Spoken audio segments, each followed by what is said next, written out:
What's up mga langga? Hello. Maghapon mga langga no. So alas 4 ngayon ng hapon mga langga at tapos na po talaga ng napakalakas na ulan talaga. Kaya ngayon lang po tayo nakalabas mga langga. Pero tayo ng umaga ay nakapaglaba po tayo ng napakadaming bulingon mga langga. Kaya ngayon ay nagutom ako mga langga, nagutom.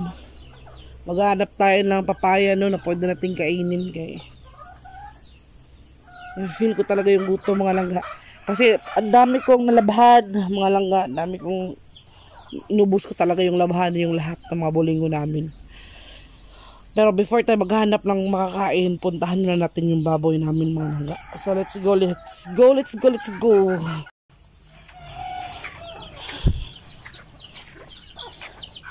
Siyan po si insect mga langga. Oh.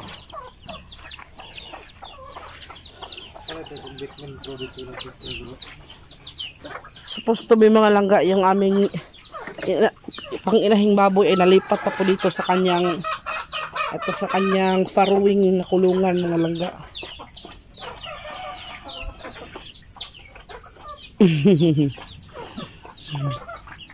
Ayan o. Kita mo insect? Na. Nakain po siya sa ngayon mga langga. Anong butangan na ni mo ako mabarog siya? Kasi mabarog ba? Nagana lang. So ito po yung kanyang farrowing mga langga. So yan talaga yung kulungan para sa inahin. Para hindi siya matagtag ba. Yung isa naman nating baboy ayun o na. Nagligid-ligid na mga langga. Kaya busog naman yan. So ganito yung panahon mga langga. Katatapos na po ng malakas na ulan. Parang medyo ano pa yung panahon. Pero punta tayo doon sa may kapayasan mga langga kay manguha tayo ng kapayas no kay gutom man ako eh. Samahan mo ko insect. Ang gwapo ng aking ang gwapo ng aking insect oh. Thank you. Dami kaming mga manok dito mga langga. Kapag nagpapakain talaga ng baboy kami dito. Yung mga manok namin ay dito din kasi manginginain din sila. Kaya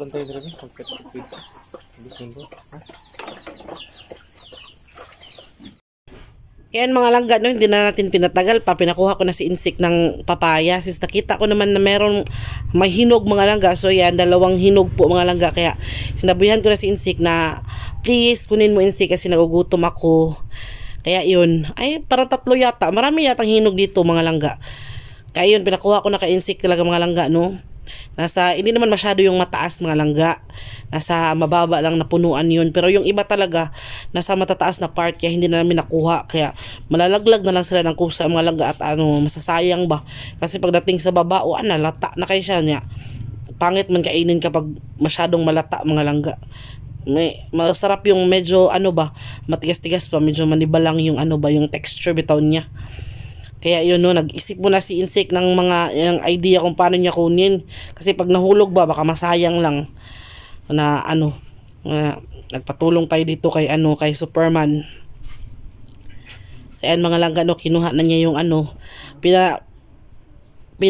nilagay na niya yung yung cellphone dyan sa may bintana mga langga kasi naghagdan pala siya. So ayan, yan yung mga technique na ginamit ni insect guwapo sa pagkuha ng papaya. Kasi pag nahulog siya mga langga, pag nahulog, hindi siya yung mahulog yung papaya yung mahulog ba, masayang ba kasi madulot naman siya panigurado. Kaya yun mga langga no, mababa lang naman mga langga, mababa lang naman yung papaya, kaso lang hindi abot ng tao kapag nakatayo lang ba, kailangan talaga ng medyo may hagdan. Tapos nung nakuha na ni insect, binigay niya kay papa mga langga. So yan, no, thank you talaga kay insect kasi super supportive po talaga siya kapag sa aking era, sa aking journey mga langga. Sobrang supportive na lang naman ni papa. Kaya thank you so much insect. Nakuha sila ng 2 kasi yung isa mga langga medyo hindi pa siya masyadong hinog. Masarap kasi yung hinog sa punuan mga langga no. Kaya yun talaga yung masarap talaga. Kaya thank you so much insect. Nakakuha siya ng 2. Pagkatapos kumuha mga langga, pinabalatan ko na sa kanya. Oo, kasi nag-ready ako dito ng ano, may ginagawa kasi ako sa loob mga langga, kaya mahilig din kasi siya sa ano, magaling siyang magbalat mga langga. Hindi ako mahilig magbalat ng papaya mga langga kasi takot akong masamad ba. Kaya kapag hindi ka talaga sanay magbalat ng papaya mga langga, huwag mo nang subukan kasi masisira ang buhay mo. Masiguradong masamad ka talaga mga langga kasi ang papaya napakadulas ng katawan, lalo na kapag yung ginamit mo, yung ganyang ginamit ni insik na palanggana na aluminum, madulas talaga yan mga langga. O kahit hindi ka gumamit ng na aluminum, basta madulas talaga yung kasi nga may dagta yung papaya, no. So tingnan nyo naman yung hinog na yan mga langga, di ba? Ang ganda ng pagkahinog niya. Yung isa mga langga, iniwan muna namin kasi hindi pa siya masyado talagang hinog. Mga ganyan texture yung gusto ko mga langga, yung hinog na hindi masyadong malata at hindi din masyadong matigas. Yung tama lang ba? Yung mai-enjoy mo pa rin yung sarap niya. Kasi hinog sa punuan niya mga langga, no. So ayan mga langga. Pinalilinis na natin yan kay insik mga langga kasi nagutom na talaga ang prinsesa ng banyera. So ayan no mga langga, si Papa pala ay nakatulog andun sa kanilang bahay ni Inday Lucy. So kami lang dito yung nag-iingay-ingay mga langga. Nakakagutom din kapag ganitong maulan ba. Umuulan kasi dito sa amin mga langga. Lagi na lang talagang umuulan. Tapos napakalakas pa. Kaya yun mga langga, no. Siguro itong aming baboy na hilantan ba, nilagnat. Dahil sa panahon na paiba-iba. Kasi minsan iinit siya tapos bigla na lang umulan ng malakas na malakas. Tapos pagkatapos ng ulan, iinit na naman. Kaya hindi mo hindi mo bitaw ka ng alam. Lalo na kapag hindi ka nakadala ng payong or nandun ka sa may ginagawa ka somewhere, tapos abutan ka ng ambon na. Yung ambon talaga hindi talaga magtatagal. Pag ambon na, diretso talagang ulan na malakas. Kaya maligo ka na lang para maiwasan mo yung sipon tsaka ubo.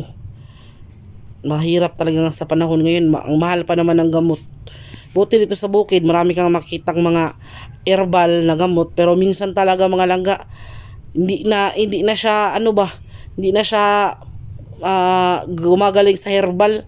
Mga naghahanap na talaga siya ng gamot. Kaya nagpasalamat na nga kami mga langga na yung ni Papa, yung ubo niya tsaka yung lagnat niya ay yun, sa awa ng Diyos ay gumaling na. Kasi pag si Papa yung may ubo mga langga, nag-worry kami kasi alam niyo naman na may history siya ng sa baga niya, no. Kaya hindi talaga kami pa kumpiyansa. Kaya nung hindi na talaga siya gumaling sa herbal, kaya ayun, sa doktor na talaga, yung gamot na talaga na galing sa doktor, yung talagang namin, bahala na, no. Kasi kahit gaano kahirap ng buhay, hindi naman tayo pinabayaan ni Lord. So makahanap pa rin tayo ng solusyon sa ating mga problema, no. Kaya gaya nito, ngayon ay walang nagtitinda ng pang snacks or kahit walang pambili ng snacks, pero talagang binigyan niya kami ng hinog na papaya para mabusog pa rin kami kahit papaano at makakain. Masolve yung problema namin sa gutom. Kaya talagang masasabi mo talaga sa sarili mo na hindi tayo pinapabayaan mga langga, no. Sobrang salamat talaga namin kay Papa G dahil talaga namang sa aming mga suliranin sa buhay ay hindi niya kami pinabayaan talaga, pamilya. And kahit walang pera mga langga, basta importante healthy lang tayo, no. Kasi mahirap na magkasakit tapos wala pang pera, magkasakit pa tayo. Kaya ako talaga pinupush mga langga na magpapayat kasi para din sa sarili ko ba. Hindi naman sa magpapayat para magpasiksi talaga, no. Hindi naman ganoon kasi hindi naman tayo sexy. Yung lang ba, para iwas tayo sa sakit mga langga. Kaya kasi kapag minado naman ako mga langga na kapag medyo malaki ka talaga or mataba ka, maraming sakit na dadapo sa iyo. So ayan, no, tapos na ni insik balatan, hinugasan na niya mga langga. Tapos sinabi ko sa kanya na, insik, please tanggalan mo ng kanang buto. So masyado tayong masyado tayong paraygon tayo, masyadong prinsesa ng banyera. Kaya ayan, sinunod na ni Insik ang pagtanggal ng mga buto, mga langga. Yung buto na yan ay kinikip namin kasi itatanim pa yan. So masarap, maganda kapag marami kang tanim na papaya, mga langga sa paligid mo. Kasi makakasolve talaga ng ng gutom. So gaya niyan, medyo malaki talaga siya yung papaya na yan. Kaya yun, solve yung ating gutom, mga langga, sa hapon na ito. Kaya thank you so much. Kasi makakain na tayo yun. So tingnan mo yung texture ng papaya, di ba ang ganda? Sobrang tamis niyan, mga langga, kung alam nyo lang, kung natikman nyo lang. Sobrang sarap niya kasi yung hinog niya ay hindi pilit. Yung hinog niya ay galing talaga sa punuan ba. Yung natural na talaga. Yung natural na hinog. Hindi yung pilit na pagkahinog, no, pilit ba yung gipugos ra bitaw. Kaya yung bang gagaya ng girlfriend nyo na pinilit nyo lang. Char. Kaya yun, diba? Ang sarap. Ang ganda niyan, mga langga.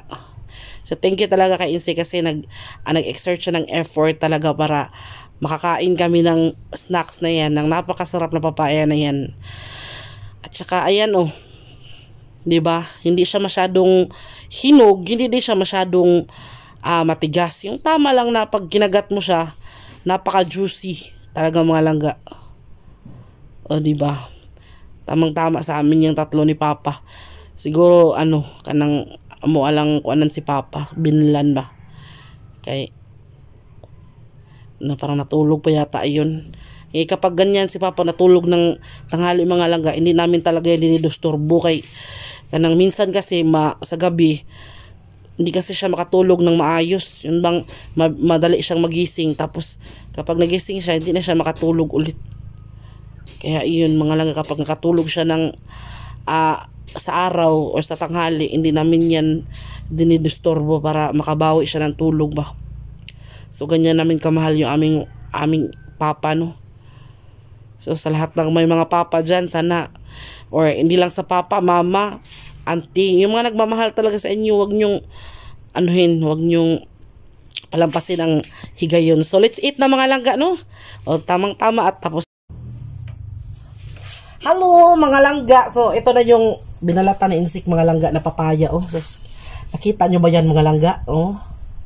Nakita nyo yan? Malinis yung ating kamay, ha, kaya nagkuhan man tayo nanguno naman tayo So ito, mga langga, si Papa natug, Papa. So ito si Insik, Insik, mapakita ka dito. Dito naman yun. Hasta man niya na. Kena? SR. Ay, okay. Mahog yan. Malaglag yan. Sibog mo doon. So ayan, mga langga, ito siya, mga langga. Is wala po kaming snacks ngayong hapon na to kay kuan, mga langga. Wala tayong snacks. So ito yung snacks natin, mga langga, no, since alas 3 ngayon ng hapon. So kaon tayo ng papaya. Si Papa po pala ay natulog. So amo na lang kuan na mo bala, bilinan ba. Tirahan na lang namin siya. Napaman dito. No, doon ba? Papaya, mga langga, hinog sa punuan. Hinog din siya sa punuan, mga langga. Nung pinakita namin sa inyo yung pagpitas, di ba? Hinog sa punuan to.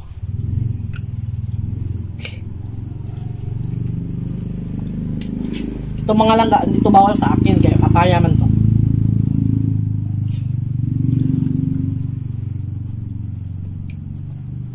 Mga hapon niya, mga haon dito.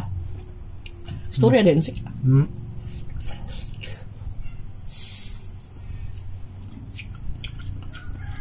Pag ganito alas 3, mga langga,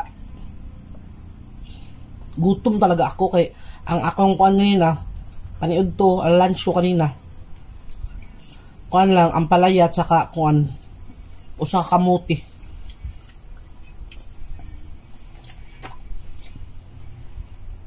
Tunga ta. Kaya kapag ganitong hapon na alas 3, gutom talaga ako. Napakuha ako ng ampalaya kina Insik. Buti lang may hinog. Papaya. Ay, ampalaya, papaya ba? Ayan, kaon tao, nakuha di ba? Saan ba may hinong dito? Huh? Edit pa kayo. Ito ako dito oh. Hindi ko gang kuha. Asa ko. Kayo, kaya? Kuhito lang, balag matagak niya. Kanunan na yun. Para di Sa mapusa lagi no. ang law man. Sayang kaayo. Taas pa ng kuan. Punuan. Mga langga oh.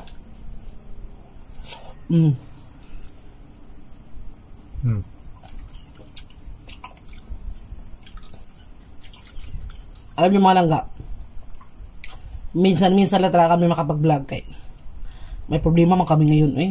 Among baboy baka gilantan.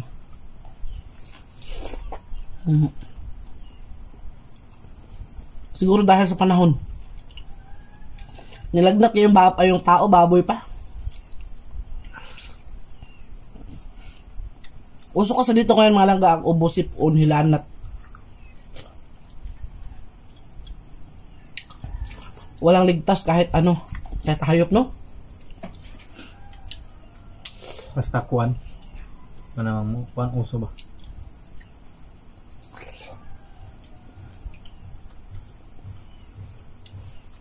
Sarap talaga ng papaya mga langga kapag hinog sa punuan. Iba yung tamis niya. Kasi yung tamis nung nasa punuan, talagang matamis talaga siya. Pero, yung kanang kinuha mo ba tapos pinapahinog mo lang sa karburo na anong ngalan ba? Hindi siya matamis talaga. Naghagdan ko nagkuan eh. Nagladder ko. Oh, ladder eh. Pong ladder. Top. Patid. Patid. Kaya nga maglisod mo na siya. Hindi ko tuyuon. Malapit ng Pasko mga langga, no? Sakay kayo, unsa kaya atong mahimo anis Pasko?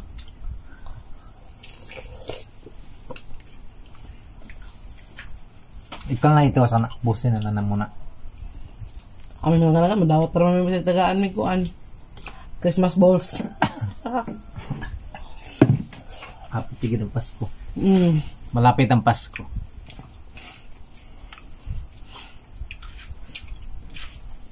Ang Pasko ay Pasko. Putda na ba? Nung nakaraang Pasko, aligre kami, nalataan eh. Mabalik, matagak. Yan, no? Ragak ba? Di lagi kayo, Mabalintong bitaw na. Nung nakaraang Pasko, marami kami natanggap na kuan, pinaskuhan, galing kay Tita Bibian, Tita Bibian, Auntie Josie. Auntie Josie.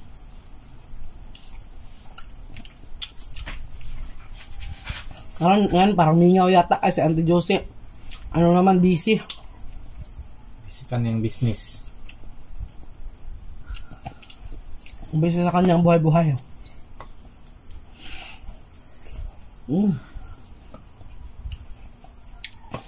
Makabusog sa mga langga, pero katatao, maya nito, gutumin ka naman. Marami kang papaya nung silang guy hindi pa nagda-diet. Marami pa tayong papaya eh. Na. Nung hindi pa ka nag-diet ba? Nung hindi pa ako nagsimulang binigay lang namin sa mga diet mga langga. Sus, grabe papaya namin, sunod-sunod na hinog kasi hindi na namin matugaon ba. Nung hindi pa ako nag-diet, pero ngayon kailangan ko na talaga itong papaya. Wala na. Ngayon wala na. Imbis kailangan ko na ng papaya, wala nang hinog masyado. Matagal na pag-isipan. So, okay lang na pagbigay ka sa mga kapwa mo kumakain ng papaya. Pero at least mga langga, nung mga hinog na hindi na sayang. Hindi na sayang kasi binigay natin sa mga kailabang, mga friends na mga dumadaan dito ba? May mga tao talagang kumakain ng papaya. Tapos makakita kasi papaya is good for digestion, magud to langga. Mo gani. Ikaw dapat araw-araw ka kumakain ng papaya. Hinog mo nga. Kahit lang hinog, kain ka ng ubo na to na punuan. Puro.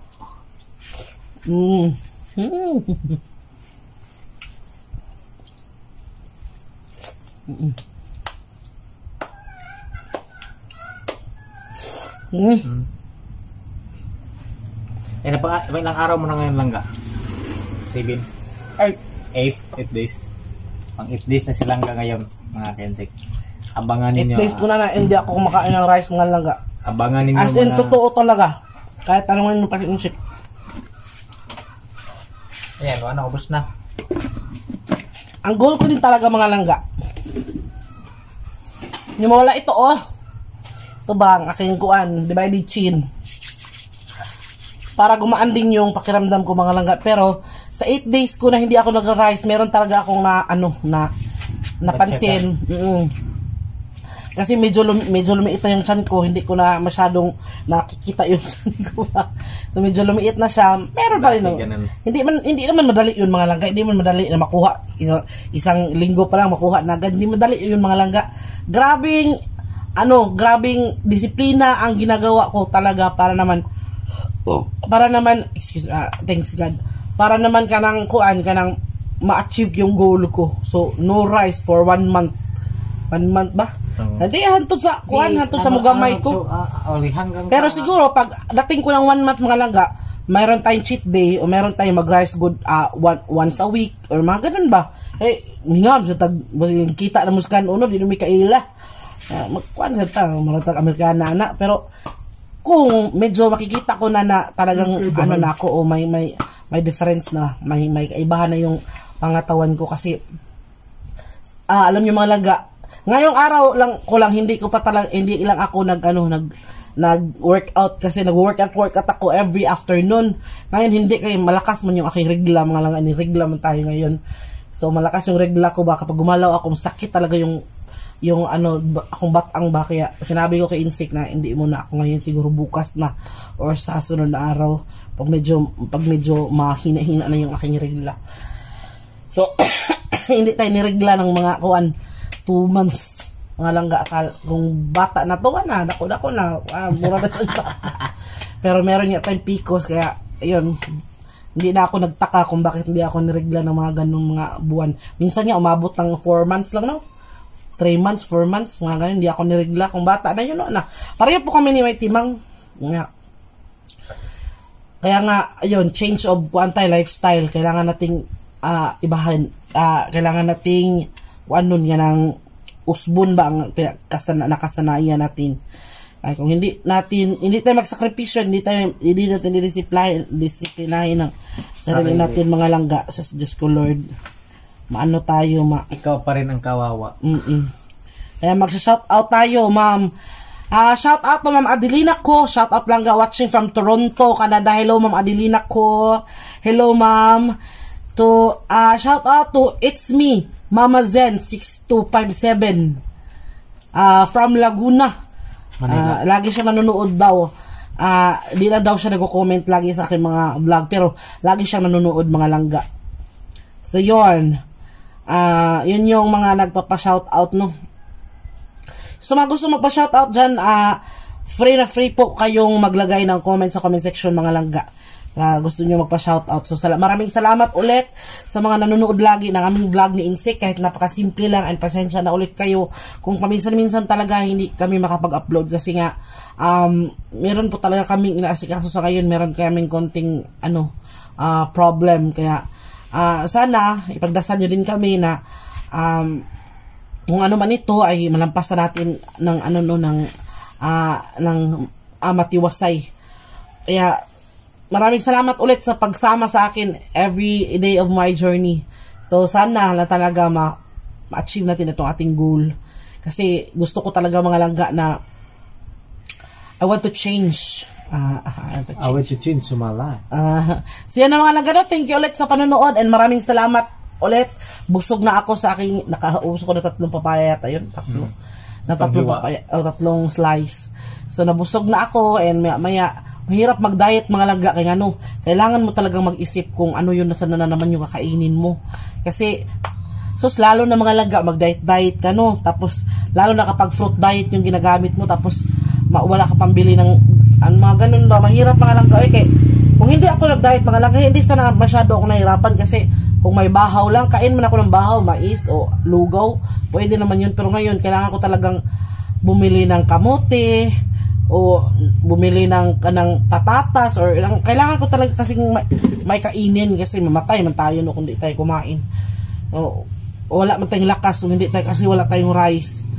So yun, mahirap talaga, kaya laban natin itong mga langga. Kaya abangan natin, no, susunod ng mga vlog, sana makahanap tayo ng content. Mahirap maghanap ng content ngayon mga langga kasi lag-uwan din sa amo nya, ulan, wala talaga kung mahanap ng content. Wala kasi kaming alis-alis mga langga nandito lang talaga kami sa amin, nag-alaga ng mga hayop namin dito sa bukid niya. Yun at yun lang naman yun lagi namin i-upload. Baka magsawa kayo ba? Alam ko naman nagsasawa na din kayo yung iba dito sa aming vlog ngayon, pero ganun talaga. Wala tayong ibang ma-upload. Siguro pag maglaba lang ako, mag-CR ako, mag-vlog lang ako, no? Kasi joke, just kidding. So yun ang mga langga, thank you ulit sa panonood and I love you all. Maraming salamat ulit. Bye-bye. Bye-bye. See you next vlog.